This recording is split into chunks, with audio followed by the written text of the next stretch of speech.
isimo la sikufaka khona la sikushonisa khona phansi bazona kodwa mona lo moya kaNkulunkulu uya phansi uphinde uvuke. Asikho isimo esingakushonisa phansi sikupresse phansi bona umoya kaNkulunkulu upresseke phelele phansi. uDaniel ushoniswe phansi emphandweni engonyama.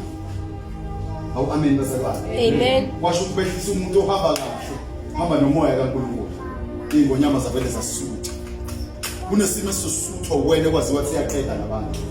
Ngiyakuthi wehliswe lezo simo uhamba nomoya kaNkulunkulu. Kunabantu abehle nemithetho nama principles asemhlabeni bafe nama principles. Bafa nezimfundiso zabo. Kodwa abanomoya kaNkulunkulu baza isimo sesisuthe bese soqeda ngawo. Amen. Amen. Asikho isimo esigathi bangabe sibona umoya kaNkulunkulu bese siba against umoya kaNkulunkulu. Ophezulu. Hallelujah. Amen. No Ezekiel isizwe kaNkulunkulu.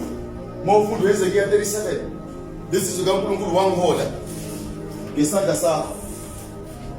Wanalela amathamba.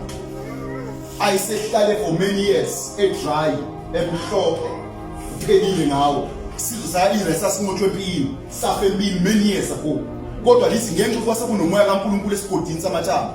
Lithi amathamba avuka aphila. Ayikho into engaphili bazalwane mase kumoya kaNkulunkulu.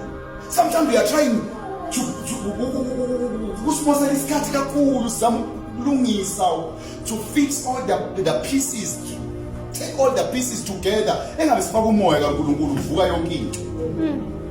Kunempilo ngakuyivuse wena yakhe yonakele mangathi uyazama ukuyivusa nje. Ngeke uyivusa ungaze yophela 30 years zama ukuyivusa. Kodwa ungafaka umoya kaNkulunkulu uyenze impilo ivukele.